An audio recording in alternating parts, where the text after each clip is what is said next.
बोला देखो परमात्मा भी थकता है क्योंकि उन्होंने शरीर लिया। आप देखोगे कृष्ण भगवान हमने उनको बाद में बनाया, पर इंसानी चोला लिया। रामचंद्र जी भी इंसान के रूप में आए, माता रानी भी इंसान के रूप में आई है ना, तभी तो हम उनको पूछते हैं। इवन रुद्रदेव भी इंसानी एक चोले में आए थे, इंसान का शरीर धारण किए। तो इन सबको तकलीफ होती है। हम कहते हैं कि इनको तकलीफ नहीं होती, दर्द होता है, क्योंकि खून भी तो वैसा ही है ना। उनके कर्म वो उस चीज को निकाल लेते हैं, वो अलग बात है। तो मैंने कहा कितना देखो गुरुजी अपने हमारे सारे थक जाते हैं, हम इतना अपना उनका पता नहीं क्या क्या उनके अंदर डाल देते हैं। गुरुजी सारा सर दर्द है, साढ़े गोटे दर्द हो रहे हैं, सारी तबीयत खराब है, ऐसा हो गया, कैंसर हो गया, कभी भी किसी को कुछ हो गया, मतलब कितना भार हमने डाला गुरुजी के ऊपर। और तब उन्होंने बोला मेरे को इतना प्यार है, मैंने कहा चलो कोई नहीं, मैं तो बड़ी खुश हो गई। चलो अगले दिन मेरे को शिव पुराण ब्लेस करके दी और ये बोला कि एंजॉय तू पढ़िया कर, अच्छा है, बस इतनी बात बोली। ये नहीं बोली कि क्या होगा इससे क्या नहीं होगा। आप सच मानो जब मैंने पहली बार वो शिव पुराण खोली, मुझे हिंदी ढंग से आती नहीं थी। बाप रे बाप, मैं तो बड़ी औखी हुई, मैं तो रोई उस दिन, सच में बड़ा रोई उस दिन। मैंने कहा मुझे तो पढ़ी नहीं जानी। उन्होंने बोला नहीं इतनी मोटी पुराण मैं तो नहीं पढ़ सकती, पता नहीं कैसे पढ़ूंगी, पर आज्ञा है। एनीवे वो भी पढ़ ली। थोड़े दिन बाद मेरे हस्बैंड गुरुजी को मिलने गए, तो गुरुजी को बोला कि गुरुजी ने कहा पाटिया तू भी पढ़ लिया कर, अच्छा है। तो उन्होंने कहा अच्छा गुरुजी मैं पढ़ लूंगा। मेरे हस्बैंड जो है तो कह रहे ओल्गा ने अद्धी पढ़ भी लेती है। कह रहे अच्छा, क्योंकि आप जब पाठ करते हो आप बताते नहीं हो आपने कितनी पढ़ी है, कौन से पेज पे, किसी को नहीं बताते क्योंकि ये आपका पाठ है। तो मैंने कहा, वो कहते हैं वापस आए जब घर, उन्होंने कहा तूने आधी पूरी कर ली, आधी खत्म कर ली? मैंने कहा हाँ। मैंने कहा देखो गुरुजी कैसे जानी जान है कि मैं क्या पढ़ती हूँ, वो सब जानते हैं बैठे बैठे, किसी ने नहीं उनको बताया ना, पर वो सारा जानते हैं मैं क्या कर रही हूँ। ऐसे ही अभी 2000 सेम शिव पुराण की बात बता रही हूँ। वैसे अब पढ़ते गए, धीरे धीरे ठीक होती गई हिंदी भी और समझ में आने लगी। और ऐसे कई साल बीत गए। तो अभी 2019 की बात है, मैं ना 6-8 महीने से शिव पुराण नहीं पढ़ रही थी। मैं भूल गई समझ लो। कभी सत्संगों में जा रही हूँ, कभी कभी 3 दिन लगातार सत्संग हो रहे हैं, तो मैं थक जाती थी। तो मैं शाम को नॉर्मली पढ़ती हूँ शिव पुराण, तो मुझसे पढ़ी नहीं जा रही थी और मैं भूल गई, मेरे से गलती हो गई। मैंने एक अंदर शेल्फ है, अलमारी है छोटी सी, कैबिनेट्स है, उसके अंदर एक शेल्फ में गुरुजी की फोटो और शिव पुराण रखी है, तो वहाँ बैठ के मैं नीचे पढ़ा करती थी। मैं भूल भाल गई, 6-8 महीने हो गए, 6 महीने 8 महीने। तो मैंने कहा पढ़ लूंगी। शिवरात्रि वाले दिन याद है वो, मैं तो भूल ही गई शिव पुराण पढ़नी 6-8 महीने से। तो जब मैंने ऐसे ही सोचा, उसके थोड़े दिन बाद फिर भूल गई कि मेरे को पढ़नी है। तो एक संगत है वो मेरे पास आई, कहती है भाभी एक बात बताओ। वो भी गुरुजी से मिली हुई है और बहुत अच्छी सोल है। उसने कहा कि भाभी एक बात बताओ, आजकल आप शिव पुराण नहीं पढ़ रहे? मैंने कहा क्यों? मैंने कहा हाँ। कह रही कि ऐसा है, गुरुजी कल ड्रीम में आए थे और उन्होंने बोला है कि ओल्गा नु कह दे 6-8 महीने तो शिव पुराण नहीं, कह रहे कि ओल्गा ना आजकल शिव पुराण नहीं पढ़ रही और 6-8 महीने तो उन्हें बंद करके रखी है, मेरी ब्लेसिंग्स भी बंद करके रखी, नाले मेरी फोटो भी अंदर बंद करके रखी हुई है। मैंने कहा, कहती थी मैं गुरुजी को बोलूँ नहीं गुरुजी भाभी तो कभी ऐसे करती नहीं। कहती मैं गुरुजी को बता रही हूँ कि ऐसा हो नहीं सकता क्योंकि मैं भाभी तो पढ़ती हैं। तो मैंने कहा ठीक ही तो कह रहे हैं गुरुजी, वाकई में 6-8 महीने से मैंने शिव पुराण नहीं पढ़ी है और वैसे ही मैंने उनकी फोटो भी रखी है। क्यों? क्योंकि वो नहीं जानती कि मैं शिव पुराण नहीं पढ़ रही, वो नहीं जानती कि मैंने वो शिव पुराण कहाँ रखी है, वो ये नहीं जानती कि मैंने वो फोटो भी वहाँ रखी है। क्योंकि आप जब पाठ करते हो रोजमर्रा में, वो असी तो 10 पाठ कर लेते, असी 11 पाठ कर लेते, आपने बताना नहीं होता क्योंकि ये आपका पाठ आपके अंदर की आपके लिए है। आप किसी के लिए पाठ नहीं कर सकते, आपको अपना पाठ खुद करना पड़ता है। अगर जिसे कहते हैं ना दवाई आप खाओगे तो किसी और को तो नहीं लगेगी ना, वो तो आप ही को लगेगी। तो हर इंसान को अपनी दवाई खुद खानी पड़ती है। तो मैंने कहा ठीक है तो कह रहे गुरुजी। तो वो कैसे जानी जान है हमारे, कैसे जानते हैं? क्यों? क्योंकि वो हमारे अंदर है, हम सारों के ऊपर उनकी नज़र है, कौन क्या करता है, क्या नहीं करता, क्या सोचता है, वो सब जानते हैं। तो आज भी वो जानी जान है। और आप परेशान होते हो तब भी वो आपके अंग संग होते हैं, अगर आप खुश होते हो तब भी आपके अंग संग होते हैं। पर उनके ऊपर विश्वास रखो, उनके ऊपर एक श्रद्धा भाव रखो। ये नहीं कि थोड़ा सा भी आपको प्रॉब्लम आती तो डगमगा जाओ और 4 सुनाने लगो गुरु जी को। मतलब कितना करे जा रहे फिर भी हम 2-4 बातें इधर उधर चलते फिरते सुना ही देते हैं, यू नो। साढ़े दिन नहीं हुआ, गुरु जी आप कहाँ हो, आप क्या हो, क्या कर रहे हो, आप ये कर रहे हो, आप वो कर रहे हो। मतलब हो कहाँ, मतलब बाकियों के लिए तो हमारे लिए नहीं है, बुला में नहीं देने। क्योंकि गुरु बड़े भाग्य से मिलता है। गुरु कहते हैं ना कि गुरु ही परमात्मा है हमारा, हम नहीं जानते बाकी कौन कैसा है, पर अगर ये मिले हैं तो यही है, गुरु परमेश्वर एक हो जान। आप गुरु और परमेश्वर में कोई फर्क नहीं होता। तो इसीलिए बड़े अदब के साथ जो भी आप यहाँ आए हो, गुरु जी को शुक्राना करने का एक ही तरीका है।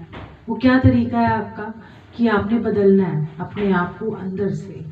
आपने अपने आप को देखना है कि आप कड़वे हो, मीठे हो, अच्छे हो। अपने आप को देखो, कोई सर्टिफिकेट नहीं देगा यहाँ पर हम कोई लिखत पढ़त नहीं करेंगे कि आप अच्छे हो या बुरे हो। आपको खुद पता लग जाएगा। क्योंकि जिस दिन आप कड़वा किसी को बोलोगे, आपका तन और मन खुद ही सड़ा रहेगा। किसी और का तो बात नहीं सड़ेगा, पहले आपका सड़ेगा। और जब आपका सड़ेगा तो आप समझ लो कि ये तो सही नहीं हुआ, क्योंकि आप ही के लिए सबसे ज़्यादा दिक्कत आई है। दूसरों को तो आपने बोल दिया, पर जितना जिसको बोला उसको तो 10% मिला, बट बाकी 90% आपने अपने आप को सड़ाया है। तो आपने ये बदलाव लाना है अपने अंदर। आपको गुरु के साथ जोड़ना है, और गुरु जी आपको भरपूर ब्लेसिंग्स दे रहे हैं। ऐसा कोई कमी नहीं है उनकी ब्लेसिंग्स के अंदर, कोई भी नहीं है। पर सोच लो कि कैसे बदलना है, क्योंकि ये जीवन है, अगला पिछला तो पता नहीं मुझे क्या है, पिछला भी पता नहीं हमें क्या थे, और अगला भी पता नहीं है। तो जो आज है और जो अब है, उसमें देखो कि आपने क्या बदलाव लाना है, आपने क्या अपने आप को बदलना है। बाकी तो गुरुजी देंगे। अगर आप देखोगे। अच्छा, मैं आपको एक और बड़ा अच्छा सत्संग सुनाती हूँ कि जब अब तो मेरी सास नहीं है, उनकी डेथ हो गई 2017 में। तो जब मैं उनको गुरुजी के पास गई, क्योंकि वो आर्य समाजी थी, तो वो गुरुओं को और ये सब इतना मानती नहीं थी, पर वो गुरुजी को नमस्कार करती थी और बड़े प्यार से अदब से मिलती थी उनसे। तो मुझे गुरुजी कहते हैं कि इंज कर तो अपनी सास की सेवा किता कर, बड़ी चंगी है, बड़ी डाडी चंगी है, और कभी इंटरफेयर नहीं करती, मतलब कभी वो दखल अंदाजी उन्होंने नहीं की। और ये बात तो फैक्ट थी कि कि मेरी जो सास है। अच्छा, जब मैं उनको लेके गई ना पहली बार गुरुजी के पास, तो मुझे ना सास कहना बड़ा अजीब लगता था। ऐसा लगता था कुछ ज़्यादा गाली देने वाला शब्द नहीं हो जाता थोड़ा सा, ये वैसे नहीं होता, बट मेरे को ऐसा लगता था। मतलब ऐसे कहना सास है, मतलब ऐसे लगता था कुछ ज़्यादा अजीब सा लगता था। तो मैं जब गुरुजी के पास लेके गई ना पहली बार, तो मैंने गुरुजी को बोला, गुरुजी ये ना नीरज की मम्मी है। तो गुरुजी कह रहे तेरी भी कुछ लग रही है, सास के है लोग। मैंने कहा हाँ जी गुरुजी मेरी सास है। कह रहे बड़ी डाडी चंगी है, और कभी दखलंदाजियाँ इंटरफेयर नहीं करती। और ये बात तो फैक्ट है कि कितने साल हो गए थे मेरी शादी को, उन्हें आज तक मुझे तू नहीं बोला, हमेशा आप। और अगर उनको मेरे से कोई शिकायत भी होती थी ना, तब भी इतने प्यार से बोलती थी, कभी जाहिर नहीं करने देती कि मुझे तुझसे शिकायत है। ये उनका बड़प्पन था। और इंटरफेयर तो कभी करती नहीं थी, जो मर्जी करो, कैसे मर्जी करो, जो मतलब मेरे लिए तो कोई नहीं थी पाबंदियाँ। मैंने कहा हाँ जी। तो कह रहे सेवा कितना करना है, मन में सोचूं। मैंने कहा वो रहती है नोएडा और मैं रहती हूँ जीके में, तो मैं कैसे उनकी सेवा करूँगी। तो अब मैं क्या करूँ, मन में सोचूं। गुरुजी ने बोला सेवा करो, वो नोएडा में रोज तो जा नहीं सकती, कैसे सेवा करूँ। तो मैंने बात खत्म, आई गई हो गई। थोड़ी देर बाद वो एक बार मेरे घर रहने आई थी नोएडा से, और जब वो आई तो थर्सडे का दिन था और मैं गुरुजी के पास गई हुई थी। और जब वो गई तो उन्होंने बोला कि तू जा, मैं तो नहीं जाऊँगी, मैं बच्चों के पास आऊँगी। मैं कहा ठीक है। मतलब आप कह रही थी मैं तो तू कह रही हूँ, बट तू कह रही आप जाओ मैं नहीं जाऊंगी। मैंने कहा ठीक है। और जैसे ही मैंने वापस जब नेक्स्ट डे वो अपने घर गई नोएडा, तो देखा कि वहाँ पर चोरी हो गई थी। मतलब सरियों से चोरों ने दरवाजे खोले, सारी अलमारी बिखरी हुई, सारा तहस नहस सब कुछ हो गया। और सरियों से सरिये भी अंदर पड़े हुए थे जिससे उन्होंने वो लॉक खोला। और जब उन्होंने ये बात बोली कि यहाँ अभी यहाँ चोरी हो गई और ये सब, और कह रही सरिये मिले, मैंने कहा देखो वो मेरे पास आई थी और वो भी बख्शनहार। देखो गुरुजी अगर वो वहाँ होती तो सरियों से चोर ने उनका पता नहीं क्या हाल कर देना था, उनका जीवन ऐसा हो जाता। सो ये सब बात हुई तो सारे बच्चे पीछे पड़ गए कि नहीं अब आप, मैंने कहा अब आप हमारे पास अब आ जाओ, आप हमारे साथ ही रहो। तो गुरु वो वापस आ गई और हमारे साथ रहने लगी। जब मैं ये बात गुरुजी को कहने गई कि गुरुजी अब आ गई, कह रहे हूँ आ गई सास। मैंने कहा हाँ। कह रहे डंडा पहना सी ताई आना सी उन्हें, ऐसा नहीं आती वो। मैंने कहा गुरुजी क्या कह रहे कि मतलब कहने का मतलब ये था क्योंकि वो ना टीचर थी और अपने आप में सक्षम थी, मतलब बहुत स्ट्रांग थी वो। तो उनको इंडिपेंडेंट रहना अच्छा लगता था, अकेले रहना उनको बड़ा पसंद था। तो मैंने कहा अच्छा। तो फिर जब वो आई तो कह रहे हुन अपनी सास की सेवा कितना कर। तो जब तक वो थी तब तक उनकी सास की सेवा करी।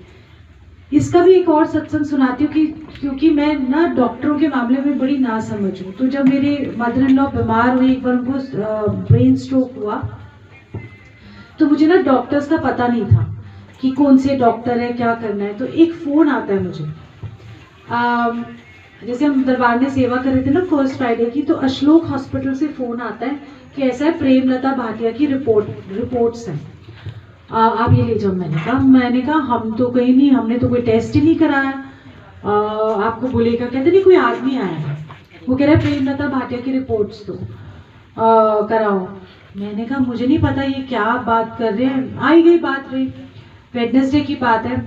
थर्सडे को शाम को वेडनेसडे रात को ही मेरी मदर इन लॉ कह रही मेरा ना सर दर्द हो रहा है, मेरे को ना बहुत परेशानी हो रही है, तो पता नहीं तबीयत ठीक नहीं है। तो मैं कहा मैं सो जाती हूँ आपके साथ। उनका सर दर्द, वो सारी रात वो वॉमिटिंग करती रही। अच्छा मुझे कुछ नहीं मालूम कि उनको ना पैरालिसिस का स्ट्रोक हो रहा है और वो वॉमिटिंग कर रही हैं। और सुबह जब मैं इनको बाथरूम लेके जाने लगी वो अकड़ गई एकदम। मैंने कहा अब मुझे ले, क्योंकि वो हैवी थी थोड़ी सी, तो मैं उनको उठा के नहीं लेके जा सकती थी या पकड़ के भी नहीं। मैंने कहा ये तो गड़बड़, उनको ना पैरालिटिक स्ट्रोक। अब मैंने सोचा मैं कहाँ लेके जाऊँ, मैं अकेली। मैंने कहा फिर मेरे को ना अचानक से याद आया अशलोक हॉस्पिटल। तो देखो मेरे को ना डॉक्टरों के बारे में इतना पता नहीं, आज भी मुझे कोई पूछे तो मैं हाथ पैर फूल जाएगी कहाँ लेके जाना है किसी को, तो वहाँ पर मैं उनको लेके गई। तो जानी जान होते हैं। और वो कौन था, मैंने वहाँ जाके हॉस्पिटल में पता किया तो उन्होंने ये बात बोली मुझे कि ऐसा है कि बस कोई आदमी आया था, प्रेमलता भाटिया कर रहा था 2 दिन से। मैंने कहा कहता